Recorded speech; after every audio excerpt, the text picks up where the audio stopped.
gracias. Y muchas gracias a cada uno de ustedes por venir hasta este lugar. Pues ahora estoy viviendo en España actualmente, pero este lugar ha sido mi casa. Y es cierto, en esta sala trabajamos muchísimo y pasaron muchas cosas.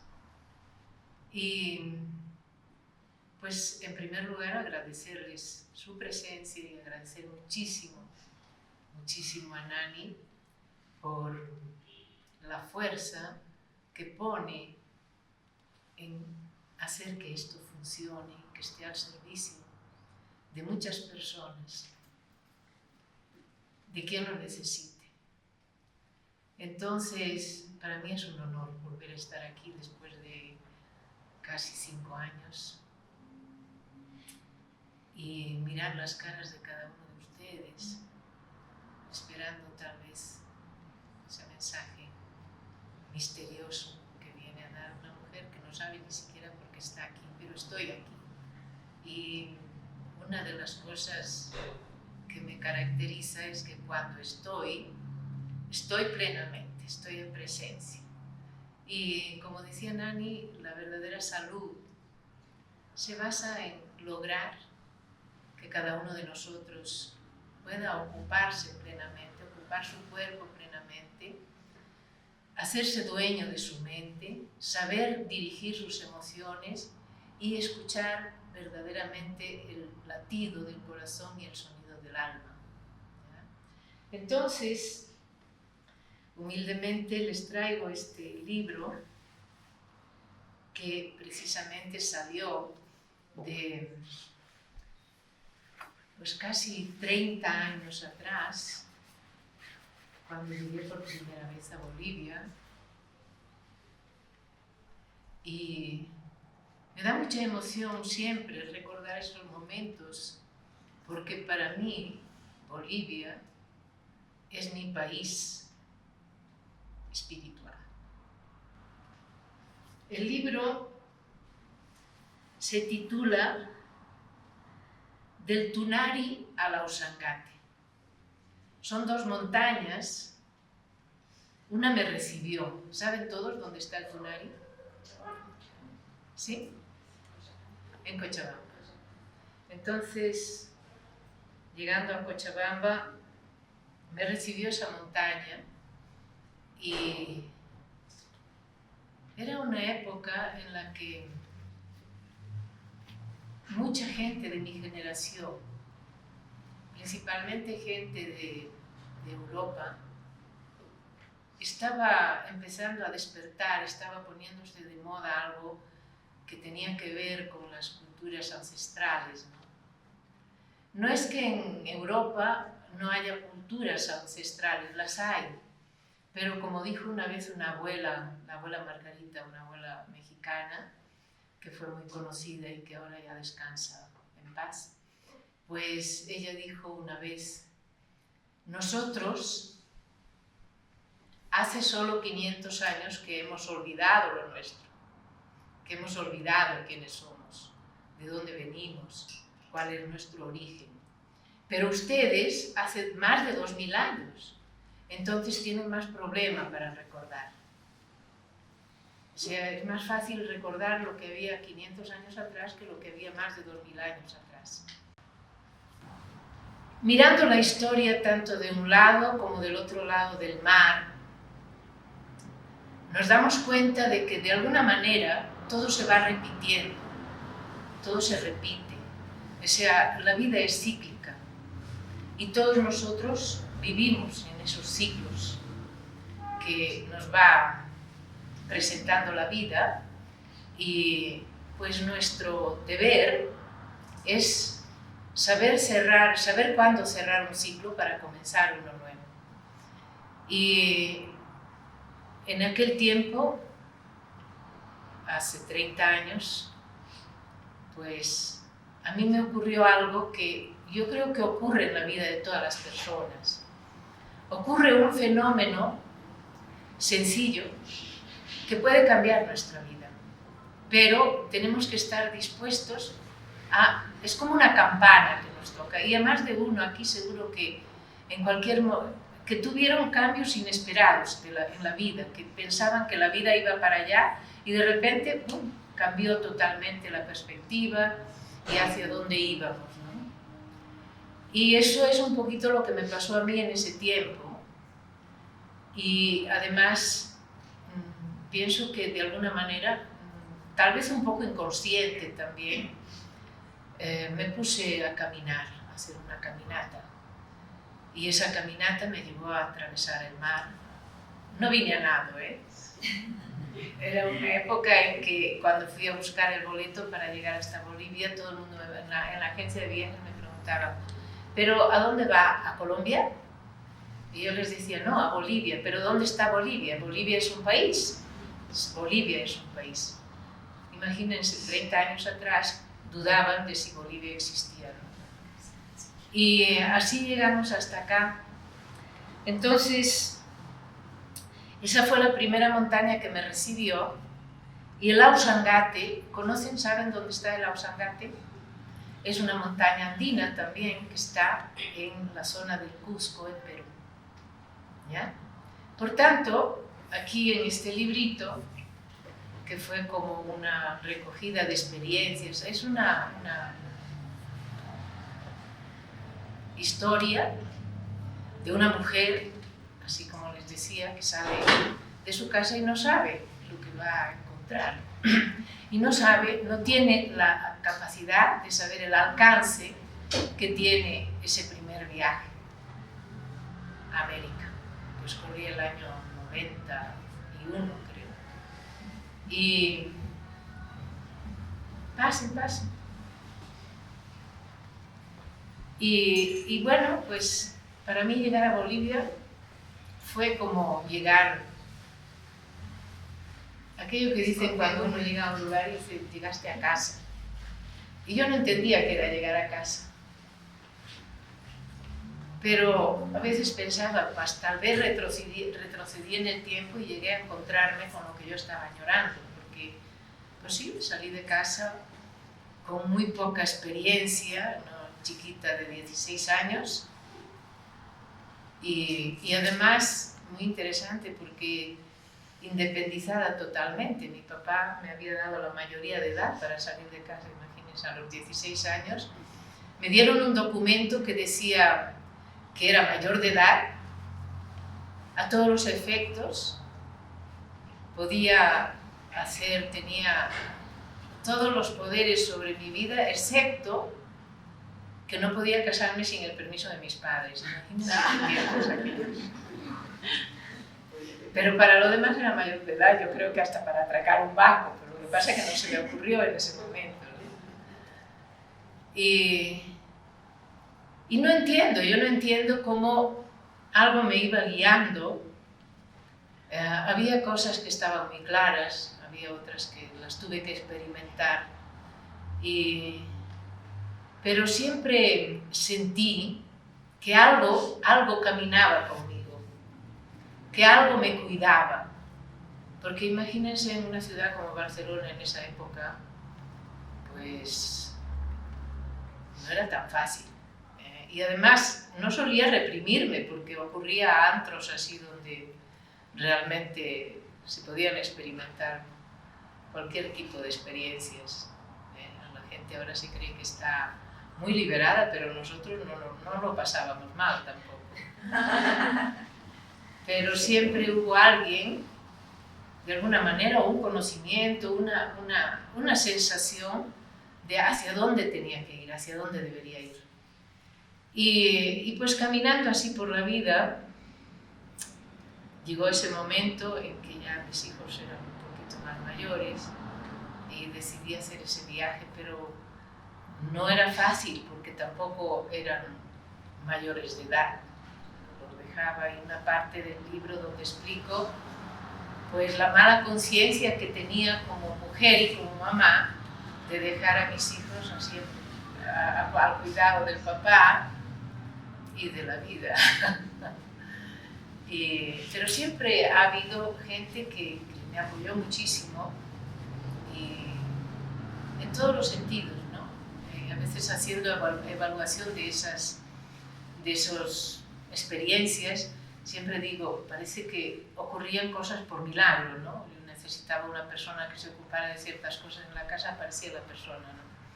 Y eso, claro, me daba confianza, pero aún así, pues bien educada y bien portada en estos preceptos morales que nos habían enseñado, de vez en cuando tenía una cierta culpa por dejar así a mis hijos, y pasé por ese proceso de mirar la culpa, de mirarme a mí misma, mirar qué estaba haciendo.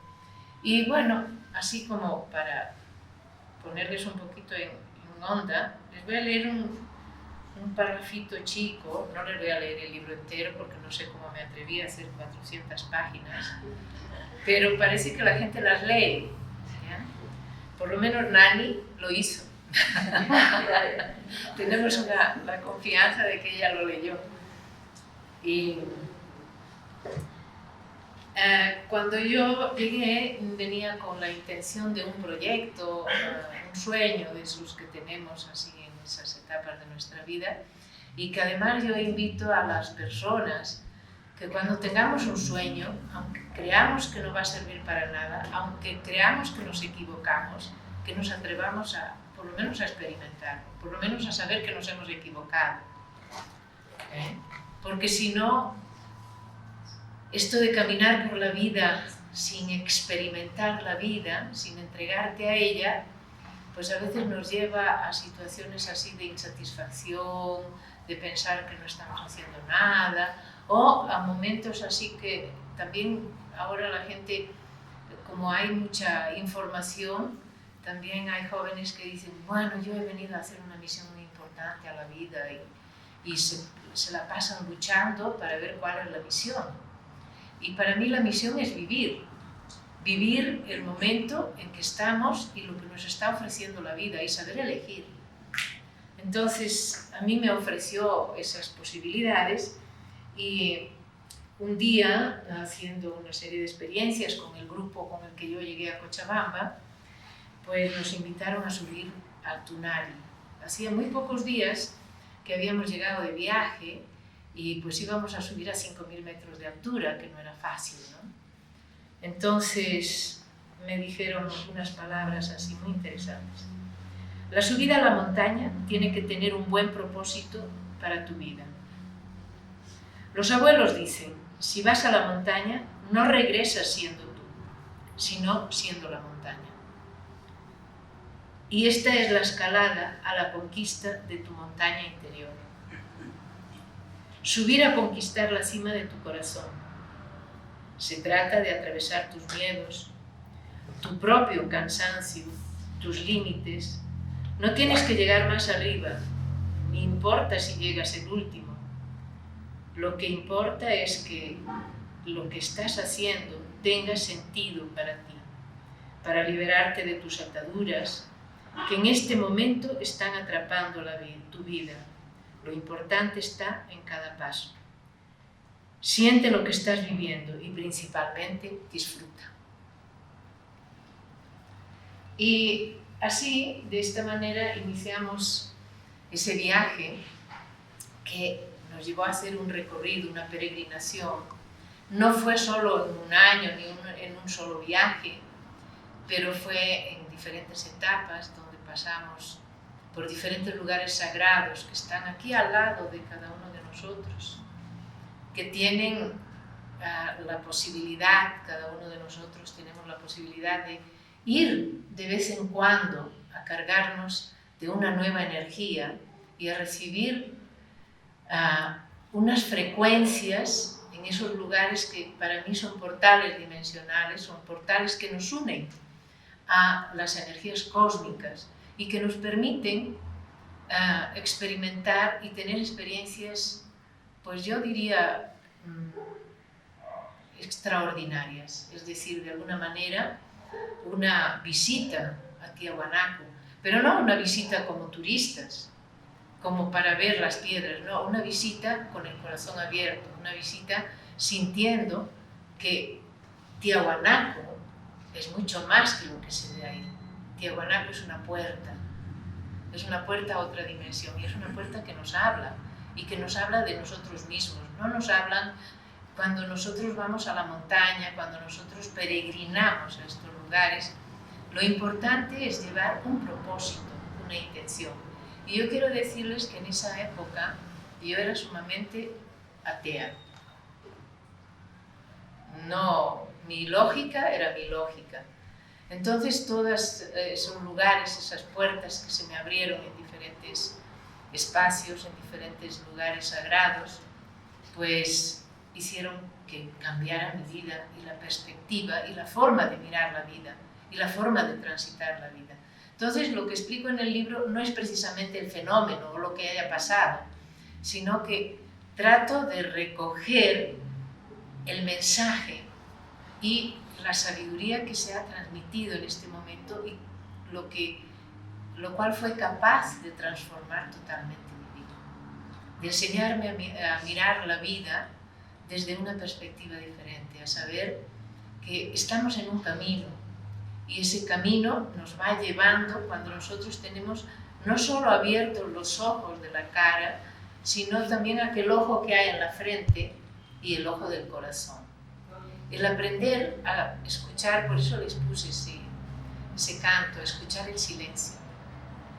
Pues yo no sé si volviera a nacer haría lo mismo que hice en aquellos momentos, no lo sé, pero hay muchos lugares, por ejemplo en el lago Titicaca, donde elegí dormir al aire libre y elegir tener el cielo como techo. Y ustedes no saben lo maravillosa que es esa experiencia. El poder tumbarte. No sé si ahora se podría, porque claro, como ahora hay cosas que están prohibidas, casi todo está prohibido, ¿no?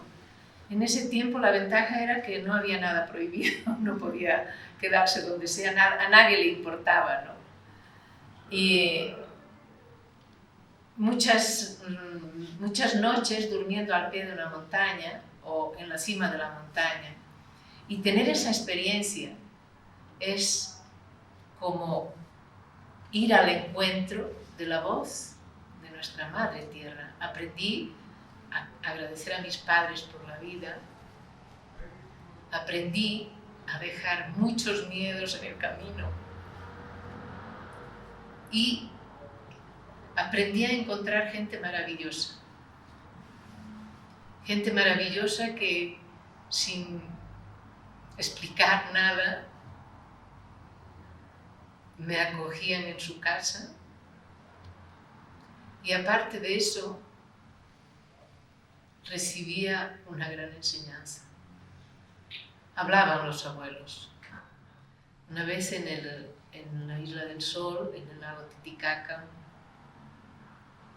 creo que eso también lo explico ahí, no sé si explico muchas cosas tal como ocurrieron, pero he tratado de poner las más importantes y esta me parece importante compartirla con ustedes. La idea era que había un joven que se vino a ofrecer, yo iba con un grupo de españoles. Era esa época en que los españoles éramos españoles. No sé cómo decirlo eso, no sé cómo explicarlo, ¿no? O sea, porque yo me daba cuenta de la gran estupidez con la que a veces andamos por el mundo, ¿no? Recordar, por ejemplo, el hecho de ir a tomar un taxi y discutir el valor de un boliviano que para nosotros no era nada, ¿no? O sea, me daba vergüenza. Y estábamos ahí en el lago, en la Isla del Sol, queríamos ir al otro lado, al lado norte, creo que es. Y íbamos a ir caminando, apareció un joven y nos dijo, pues, que se ofreció que por 20 bolivianos nos iba a acompañar y nos iba a hacer de guía turista. El joven venía vestido pues a su estilo, con unas vestimentas típicas de los Andes y cuando dijo que por 20 bolivianos nos acompañaba, pues todos dijeron, no, ya vamos solos, o sea, con esa típica autosuficiencia que solemos tener los españoles. No todos, pero muchos. Entonces yo le dije, claro, se quedó así mirando y yo le dije, yo te contrato. Y le di los 20 bolivianos, el joven se puso a mi lado y claro, pues como yo le contraté, él me iba dando todas las explicaciones, iba todo el tiempo a mi lado, además me ayudaba a subir cuando la altura me tocaba fuerte y bueno, pues íbamos charlando y él me empezó a hablar y me dijo, yo quiero decirle que, por ejemplo, aquí llegaron los españoles, dice, pero a los aymaras nunca nos han conquistado. Nosotros somos un pueblo original. Y yo iba escuchando. Entonces, cuando llegamos al lado norte de la isla, mis compañeros se fueron a visitar las zonas arqueológicas y él me dijo, venga por acá. Me enseñó una roca y me dijo que pusiera las manos aquí y los pies acá, que aquí era donde había bajado Manco Cápac a la isla. Y eran sus huellas, estaban ahí. Y entonces yo hice eso.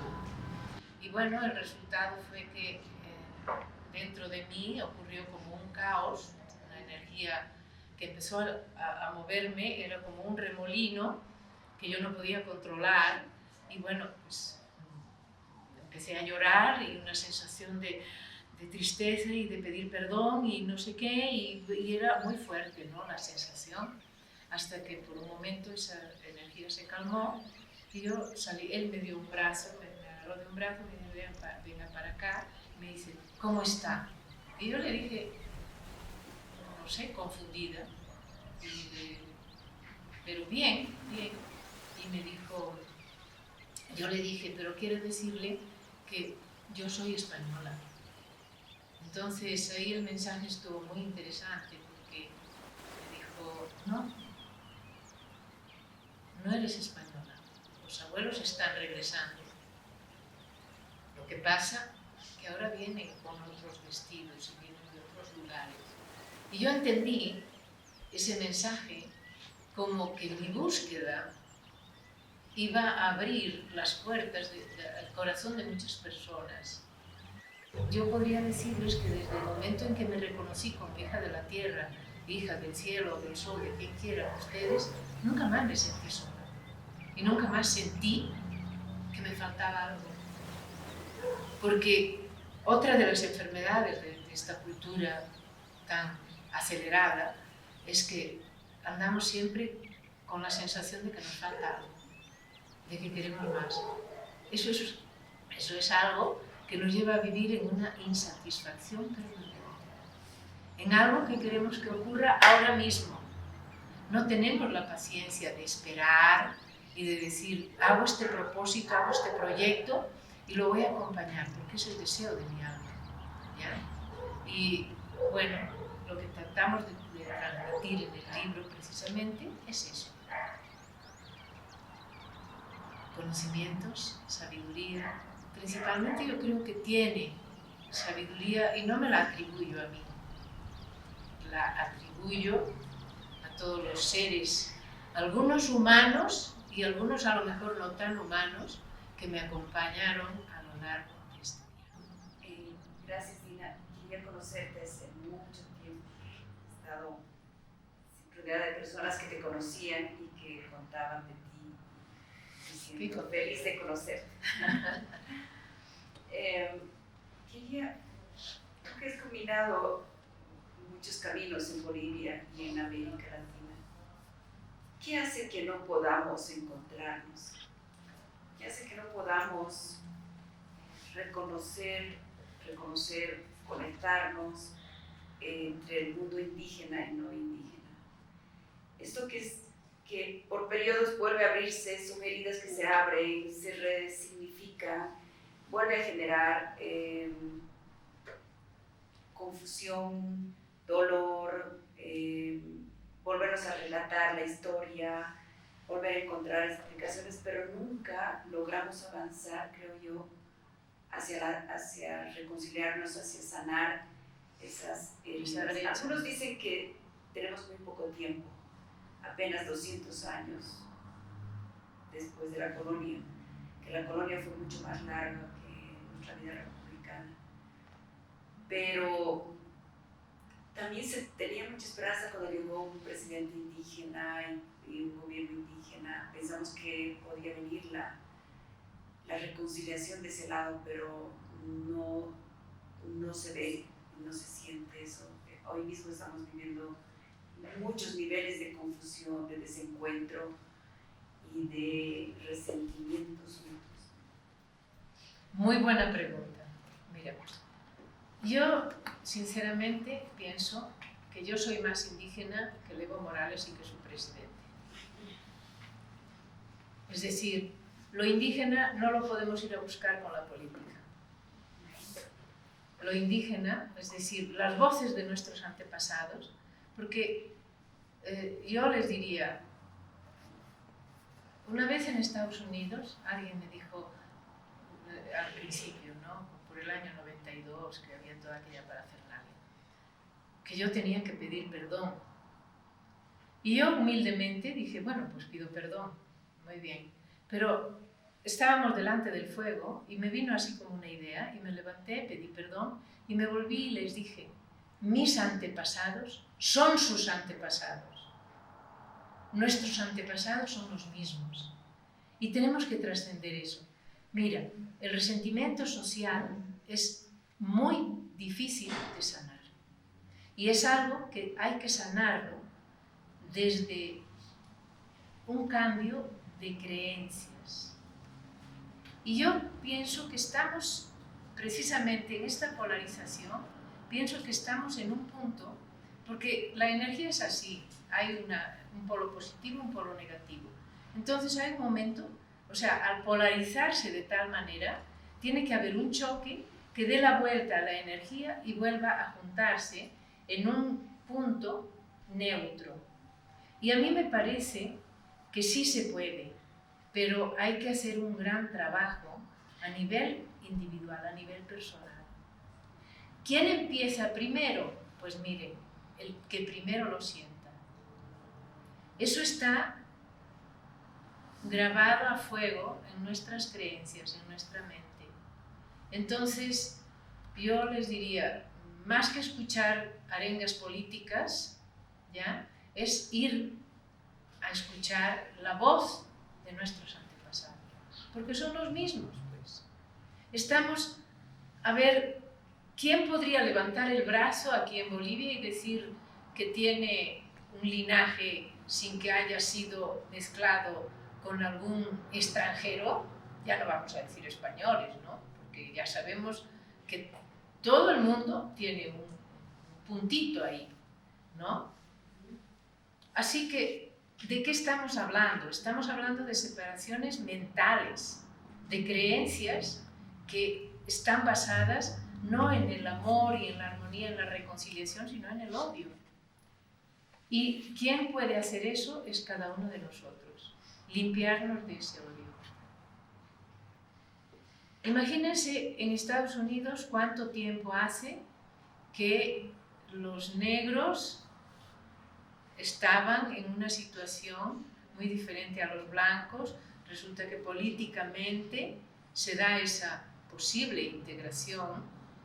Y si usted va a Estados Unidos, todavía hay tanto racismo de parte de los negros como de parte de los blancos.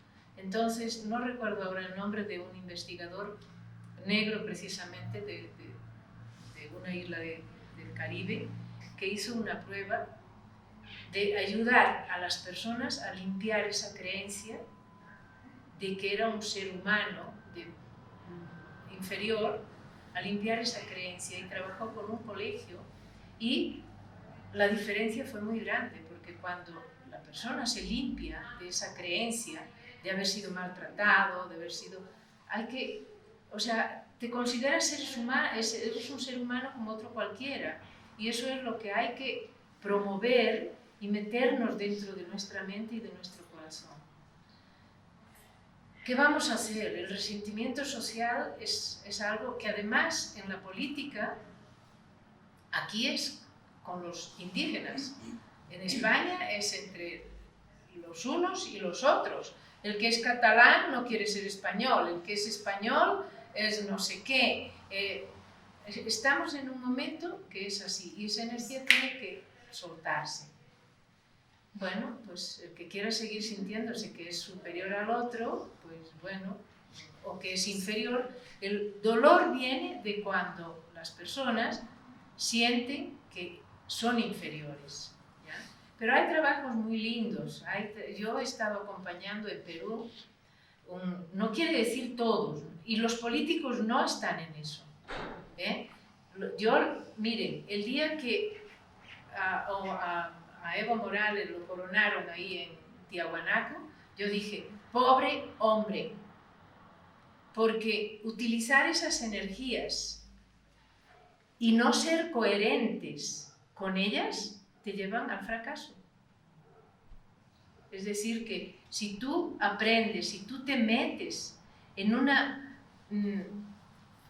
un viaje espiritual, en una energía que tiene que ver con una tradición muy lejana que va mucho más allá de ti, tú tienes que comprenderla. Y esto, claro, yo no estoy preparada para eso, pero en la cosmovisión andina, en la forma de distribuir los territorios, está escrita esa forma de energía. Es una energía, y si tú no la utilizas armoniosamente, va a ir en contra tuya. ¿Y qué está haciendo esta política? Pues mal utilizarla. ¿Cuál es el ejemplo que están dando? ¿Qué dice la cosmovisión andina?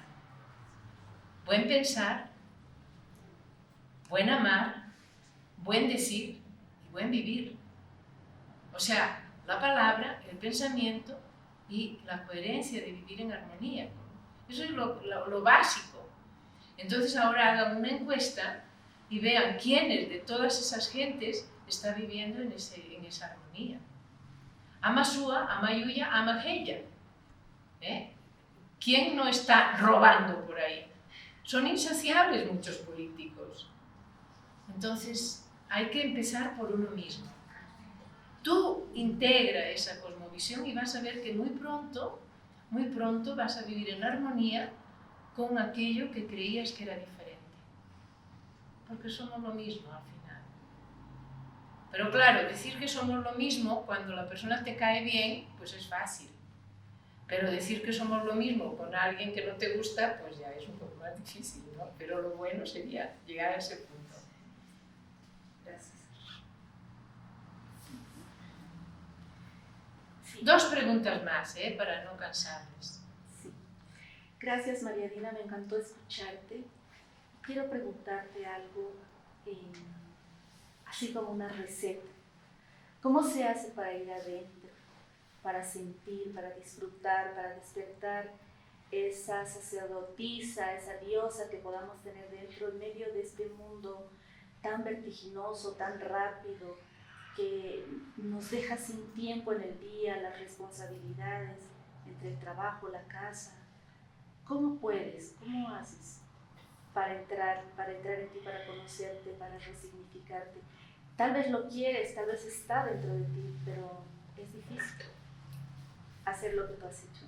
Mira, lo difícil solo nos lleva un poquito más que lo fácil. Es decir, lo difícil es lo mismo que lo fácil, solo que tienes que caminar. O sea, una cosa fácil es aquello que se da por sí mismo, ¿no? Pero también lo fácil tampoco lo valoramos tanto como lo difícil. Es decir, cuando tú tienes que poner, por ejemplo, en esa cotidianidad, elegir de poner un rato para tener un silencio, para crear un momento para ti sola, aunque sean las 5 de la mañana. Yo recuerdo que cuando criaba a mis hijos, no me daba tiempo tampoco de hacer lo que hago ahora que soy una abuela jubilada, que me vale el mundo, me es igual lo que esté pasando, ¿sabes? O sea, eso es algo que un día parece que te cae un rayo, así, que me cayó realmente. Y de repente te ilumina y dices, ¿pero y por qué sufro? O sea, es como un momento de darte cuenta y decir, todo esto es añadido por mi mente, por mi manera de pensarlo, por mi manera de creer. Entonces, qué interesante y qué bonito es decidir en algún momento tener un rato para ti. Yo me levantaba a las 5 de la mañana, me iba a un cuarto que tenía en mi casa para no despertar a los otros y me ponía a bailar, a hacer la meditación, a hacer lo que tuviera que hacer y tenía ese tiempo. Y no sabes lo interesante que es tener un tiempo solo dedicado a ti. Porque pues eso nos pasa mucho a las mujeres, ¿no? Que queremos abarcar todo. Y todo no. Entonces, empezar a hacer prioridades también. Un librito, un diario, de decir, a ver, ¿qué es lo que quiero? ¿Qué es lo prioritario ahora en mi vida? Esto. ¿Y qué estoy dispuesta a hacer por ello? Porque a veces tenemos que, para elegir ese camino, hay que renunciar a algunas cosas. Hay que ir dejando de lado. Si tienes hijos y estás haciendo, yo veo que aquí en Bolivia los hijos se los cuida como si fueran joyas, ¿no? Y después no son joyas, son cualquier cosa. Luego emigran a España, se van a hacer sus diplomados y sus cosas y luego se dan cuenta que allá son uno más. Aquí eran un privilegiado, pero allá son uno más, ¿ya? Entonces, es poner en el lugar de las cosas, tal vez en la casa empezar a pedir a la gente que colabore, a dar responsabilidades y a ir encontrando en tu vida ese tiempo que realmente necesitamos. Y lo necesitamos a varios niveles. Nuestra energía vital, cuando no le damos tiempo para regenerarse, se gasta, se agota. Y entonces viene el cansancio, viene cualquier enfermedad, cualquier situación anómala que nos va a dar una señal a través del cuerpo. Pero es que en principio no hemos escuchado la primera señal. Entonces es importante eso. Yo tengo una libreta al lado de mi cama que a veces escribo lo que hice en el día y lo que podía haber hecho mejor. Y lo que me propongo para el día siguiente, yo qué sé, a lo mejor voy a caminar 30 minutos, ¿ya?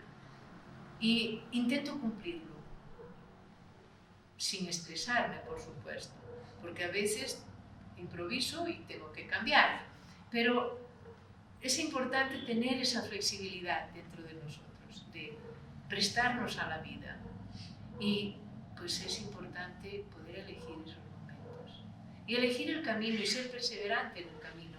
Si yo resueno con esto, voy a perseverar, voy a ver a dónde me lleva, porque ahora también la gente anda picando para aquí, picando para allá. Hay tantas cosas, tenemos tanta información que a veces nos confundimos y a veces simplemente es hacer lo que decía la canción, escuchar el silencio. Por eso la he puesto.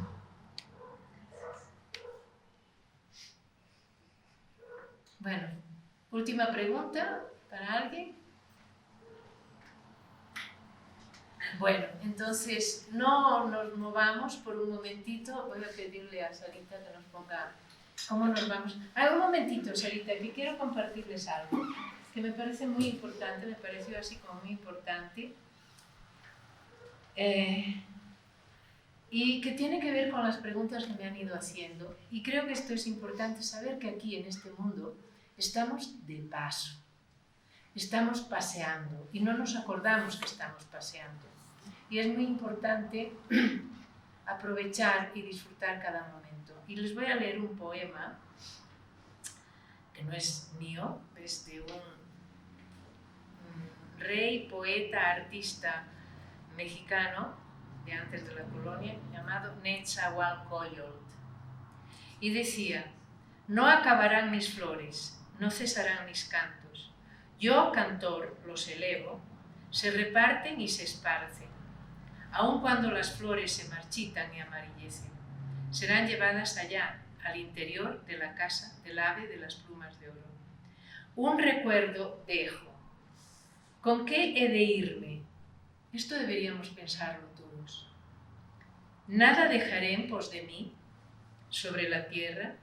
¿Cómo ha de actuar mi corazón? ¿Acaso en vano venimos a vivir?